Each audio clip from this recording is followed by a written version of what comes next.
मैं ये कहना चाहूँगा उन्होंने अपनी सोच बयां की, मैं उस सोच से मुखातिब नहीं रखता हूँ। और पूज्य योगी महाराज जी बोलेंगे मैं योगी आदित्यनाथ शपथ लेता हूँ, ये साउंड आप सुनिएगा।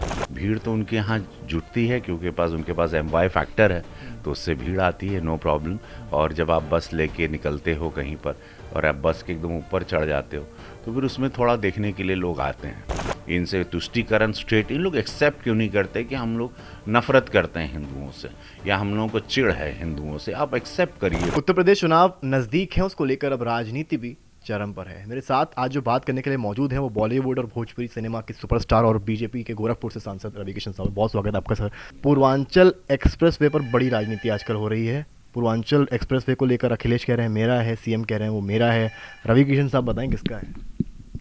ये यशस्वी प्रधानमंत्री नरेंद्र मोदी जी ने 2019 में इसका शिलान्यास किया था। ये बात सबको जग जाहिर है, ऑन रिकॉर्ड है। अब झूठ बोलना या कागजी बातों के साथ अपनी चीज़ों को जाहिर करना, इसके लिए सपा जानी जाती है। तो उनके अध्यक्ष जी अगर कह रहे हैं तो उनको ये इस तरह से अंधेरे में नहीं रखना चाहिए, लोगों को सच बोलना चाहिए। यशस्वी प्रधानमंत्री नरेंद्र मोदी जी की सरकार में उन्होंने खुद शिलान्यास किया। पूज्य महाराज जी ने सब लोग लग के, केंद्र राज्य लग के उसको तुरंत 3 साल के अंदर 341 किलोमीटर का हिंदुस्तान का सबसे बड़ा एक्सप्रेसवे बना दिया। उस पर खुशी जाहिर करने क्या कि सबको उससे फ़ायदा हो रहा है, मदद हो रही है, उसके बजाय इसको उस पर ये करना कि किसी और को नीचे गिराना या बीजेपी पे ताना कसना, ये बड़ा दुखद है। चुनाव है, मैं जान रहा हूँ, लेकिन राजनीति ओछी नहीं होनी चाहिए, राजनीति झूठी नहीं होनी चाहिए, राजनीति सच्ची होनी चाहिए। और राजनीति सत्य के रास्ते पे ही देश का भी विकास होता है, जिस तरह उत्तर प्रदेश का हो रहा है। तो ये उनकी बातें सरासर झूठी है। ये भाजपा की सरकार में ही ये पूर्वांचल एक्सप्रेसवे प्लान हुआ, उसी में एग्जीक्यूट हुआ और आज पूरे उत्तर प्रदेश पूर्वांचल के लिए सामने तैयार है बनके। आप गोरखपुर से आते हैं, वहाँ सांसद हैं। समाजवादी पार्टी ने वहाँ पर रथ यात्रा निकाली। समाजवादी पार्टी का कहना है कि भारी भीड़ हमारे रथ यात्रा में जुट रही है। आप भाजपा कैसे देखेंगे?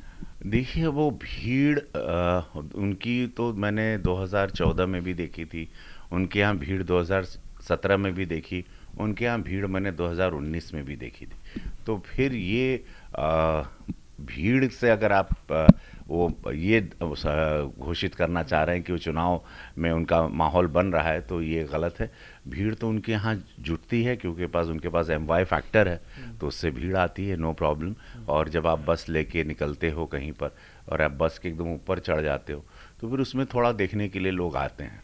लेकिन मैं उसको ये नहीं कहूँगा कि वो सारे वोटर्स हैं, कि उनकी सभाओं में हमेशा भीड़ आती रही, लेकिन वोट सब लोग बीजेपी को, मोदी योगी जी को ही देते रहे। जिन्ना स्टेटमेंट बहुत वायरल हुआ, बीजेपी ने इस पर बहुत अटैक किया। देखिए, जिन्नावादी सोच बहुत गलत है। ये दर्शाती है कि ये कितना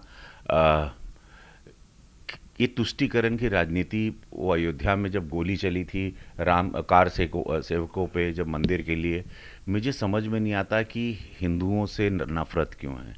मुझे समझ में नहीं आता कि हिंदू क्यों नहीं दिखाई देते, और मारना होता तो हिंदुओं को क्यों मारा जाता है।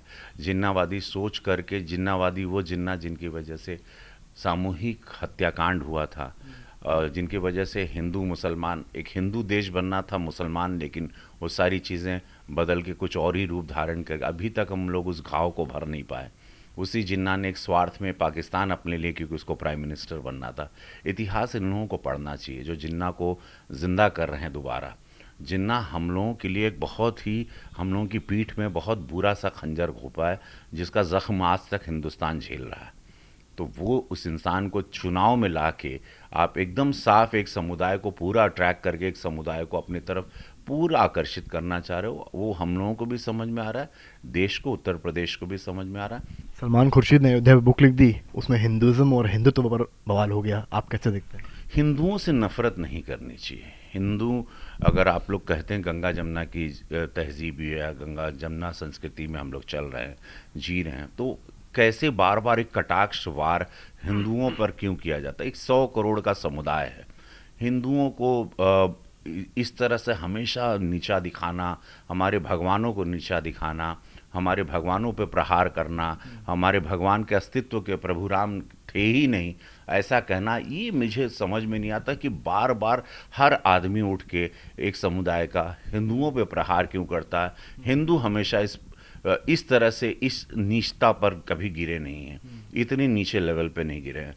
पता नहीं ये हेडलाइन इन लोग चाहते हैं, इनसे तुष्टीकरण स्ट्रेट, इन लोग एक्सेप्ट क्यों नहीं करते कि हम लोग नफरत करते हैं हिंदुओं से या हम लोगों को चिढ़ है हिंदुओं से। आप एक्सेप्ट करिए, फिर आप दोहरा चेहरा लेके आप ना जिए, फिर आप गंगा जमुना की तहजीब भी बोलते हैं और एक संस्कृति भी बोलते हैं, और फिर हमारे हमारे पुराणों पे, हमारे रामायण पे, हमारे भगवान राम पर हमेशा आके एक घातक प्रहार करते हैं और एक नफ़रत का बीज, एक नफ़रत का जहर हमेशा इन्होंने हिंदुस्तान में बोया है। आप खुद एक एक्टर हैं, सुपरस्टार हैं। कंगना रनावत के दो स्टेटमेंट्स पे सवाल लेना ज़रूरी है आपसे। एक जो उन्होंने कहा 2014 के बाद ये शहजाद हुआ, दूसरा जो उन्होंने महात्मा गांधी को लेकर टिप्पणी करी कि जो एक गाल आगे करने की थ्योरी है वो गलत है। कैसे देखते हैं आप? देखिए, मेरी सोच एकदम अलग है। उन्होंने अपना जो बयान दिया वो उनकी सोच का बयान था, और मैं इस पे कुछ भी कह के, क्योंकि तुरंत कंट्रोवर्सी हो जाएगी, मेरा बोलना हमेशा वायरल हो जाता है, तो मैं इस पर कुछ नहीं कहते हुए मैं ये कहना चाहूँगा, उन्होंने अपनी सोच बयां की, मैं उस सोच से मुखातिब नहीं रखता हूँ, मैं उस शब्दों से मुखातिब नहीं रखता हूँ, मैं उसको, उन चीज़ों को एक्सेप्ट नहीं करता। बाकी ऐसा भी मैं कुछ नहीं बोलना चाहता कि दोबारा एक कंट्रोवर्सी और एक क्रिएट हो जाए। हाँ, मैं इस चीज़ पे ज़रूर बोलना चाहता हूँ जो वीरदास ने बोला अमेरिका में। वीरदास ने बहुत दुख पहुँचाया, हमने वीरदास के साथ काम भी किया था। मुझे समझ में नहीं आता कि हिंदुस्तान की गरीबी को कई सालों तक फिल्मों के द्वारा बेचा गया, हिंदुस्तान को बहुत नीचा दिखा दिखा के हमेशा फॉरेन कंट्री में ताली बटोरे। यही सोच जब ये लोग जाके वहाँ दर्शाते हैं, तब अंग्रेज़ हम पर अटैक करते हैं या मुगल्स ने अटैक किया, वही जयचंद की वजह से। तो ये ऐसी सोच से हमको बहुत तकलीफ़ हुई। वीरदास को वहाँ कुछ तालियां बटोरनी थे, कुछ पैसे कमाने थे, उसके लिए इस तरह से इतना बेहुदा और इतना कंट्रोवर्शियल बोलेंगे वीरदास, हमें उनसे ये उम्मीद नहीं थी। कलाकार के रूप में मैं बहुत दुखी हुआ। इस देश को आज America is America because her American America को प्यार करता है। अपने देश को, अपने देश की संस्कृति को आप प्यार करिए। अपने देश के बारे में जाके आप दूसरे देश में, अमेरिका में जाके आप उसका माहौल या उसकी बातें ना उड़ाएं।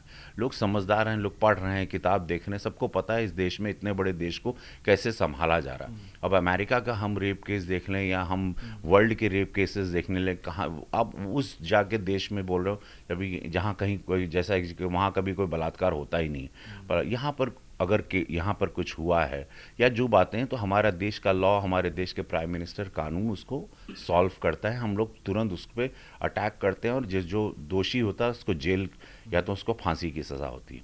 लेकिन इसका माहौल एक कविता के रूप में उड़ाना, ये बहुत ही दुखद था और उनको देश की जनता से माफ़ी मांगनी चाहिए।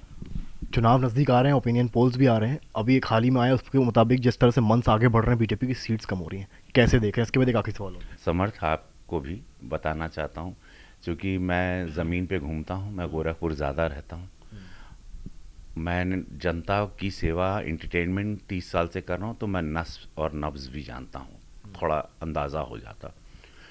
इस वक्त जितना विकास के कार्य हुए हैं 70 साल में नहीं हुए। जितने लाभार्थी हैं प्रधानमंत्री द्वारा, जितने भी लाभार्थी रहे, मुख्यमंत्री पूज्य योगी महाराज जी द्वारा, वो उसकी संख्या आप सोच नहीं सकते हो।